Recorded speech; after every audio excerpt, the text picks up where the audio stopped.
Hello there, Sir from 17 once again, bringing you the third section to Chapter 8 in my Castlevania Night Difficulty video walkthrough. And this is the Olrox fight. And this guy is the brother of Brawner, I believe, and he fights exactly the same as that dude did, so if you were any good at him, you're gonna cockslap this guy. One thing I will say is, this fight is significantly longer than the last one because it goes into plain bullshit cheesy mode towards the end, and he keeps regenerating his life. And I don't think there's any way to speed it up other than to use your abilities. And unfortunately, I'm trying not to use them because I couldn't do this guide on Paladin difficulty, so I'm not going to be using them, and this video is going to take 9 minutes. If you use your abilities and you stay in, the dark magics that you can do some massive damage, you should probably be able to kill this guy in about 4 to 5 minutes. He shouldn't be too bad. The general premise of this fight is the exact same as Browner. Keep attacking him, watch what he does, and if he does a blockable attack, sync block it.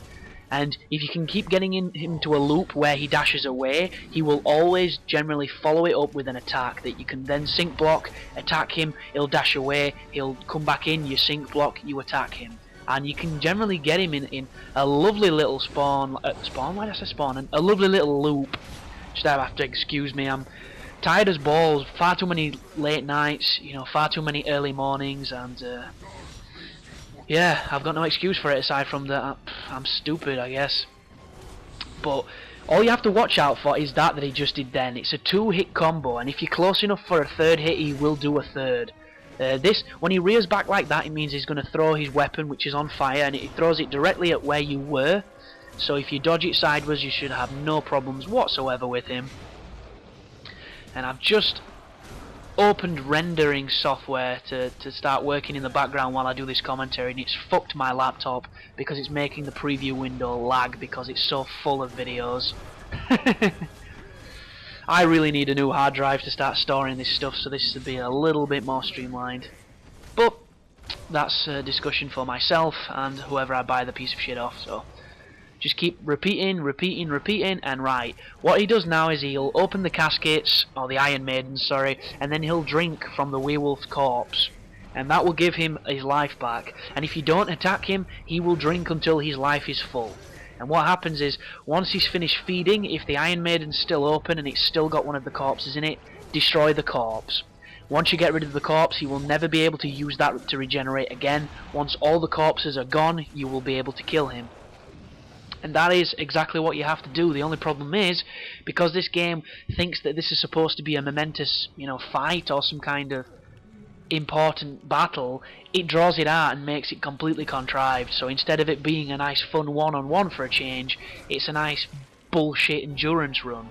And you'll notice that my life isn't the highest it could be, and I do an almost flawless fight against this guy. I'm sync blocking when I should, I'm attacking him, everything's going great, and then about 7 minutes in he clips me, and he nearly kills me, and I come very close to wasting 7 minutes of my life in a fight that I fucked up at the last minute. So as easy as this looks, and as good as you get at fighting this guy, he is still very lethal, and he will kill you if you let him, so you need to stay as focused as possible, use your dark magic so that you do more damage and that you're not fucking about like I am.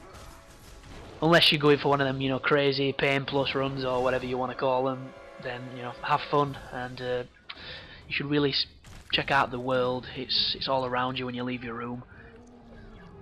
But he's feeding again, so make sure you get him off as quick as possible, and then as soon as he fucks off, kill whatever he was feeding from, like that. As soon as you see the blood, it means it's gone, and then you can wait for him to turn up again. And it's just repeat ad nauseum. And it's a shame because this is a pretty cool fight. The only time it stops being cool is when it takes 8 fucking minutes. No need whatsoever. I think it should be like the enemies off the original Devil May Cry. That would be the game that I would make, where regardless of if it's a boss, if it's an enemy, if it's a sub-boss, there should be one really, really difficult thing to do that should insta-kill it. Because I don't know if you knew this, but on the original Devil May Cry, pretty much every single enemy had a weak spot. And I don't mean, Lost Planet style, a giant fucking red forehead that you had to shoot. I literally mean a move that you can do against them that would instantly kill them or do so much severe damage that they were nearly dead. And a good example would be the lizards that were called blades, if anybody played. And they were really fast, they dug underground and they came out at you and they did like spin attack moves on you and all sorts of crazy shit. And they were a pain in the ass and they took a beating. But on the first Devil May Cry, if you hit them with the shotgun and it stunned them so that they fell onto their bellies, you could do this jump, and if you let the camera do a lock-on to the enemy, you could come down with your sword and instantly kill them if you hit them on the nape of the neck. And if you got really good at it, which a lot of people did, you could like wait for them to do the move, hit them with a shotgun, do the jump, kill them instantly, and you could just keep doing it, and it was flawless. And pretty much every enemy had this moment where you could do it and it was great, and I think that they need to bring this nuance back. It's like, can you imagine a boss with 5 life bars that if you timed it like 1/100th of a second just before he did his most powerful attack and you did your attack, he kind of ran into with all his momentum into you and you won? How cool would that be? It'd be one of those things where not everybody could do it and you'd really have to learn it, but when you did, you'd look like a god. And that's the kind of action game that I really like. That's why I'm drawn to things like, you know, your Ninja Gaidens, your Devil May Cry's, your Bayonettas, because that split-second reaction, that split-second time where you act, can be the difference between dying and living, especially on the harder difficulties. And it's something that lesser action games like this one, like Castlevania, like Dante's Inferno, have completely forgotten. They haven't got that soul because they haven't learnt it from that old school origin of just cool ideas. I mean, just look at Vanquish. Vanquish is a really, really solid third-person shooter, but that is the closest to like a fucking Devil May Cry third-person shooter you'll ever get, because you can get one hit killed on that game pretty much all the time. And there are some enemies that if you know the best way to attack them, you can kill them super fast as well. It's crazy, and I just love that type of stuff. Maybe I'm on my own, maybe I'm on an island somewhere where, you know, hardcore gamers, you know, sit and compare scars. Maybe I'm that guy, but I don't think I am. I think it's just something that, you know, in this pursuit of casual gaming has been really forgotten. But who knows, maybe I'm just ranting. Once you've killed this dude, there's a really piss-weak puzzle coming up, and it's a really unresponsive maze. And what you've got to do is you've got to guide this blood to those circles, and the lights around the outer edge of this board, if they all go out before you get to the circle to replenish your blood, you will fail. And you just have to go from circle to circle till you can get to the northmost circle, and that will end the puzzle. The only problem is the blood is really stiff and unresponsive. Like, you're holding it and it just feels crap.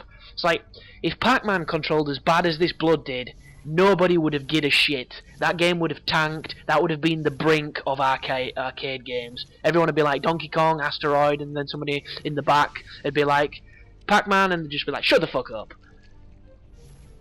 But luckily enough it wasn't, and this is just a really bad puzzle, so once you get it to the top, it unlocks the door and it will end this level.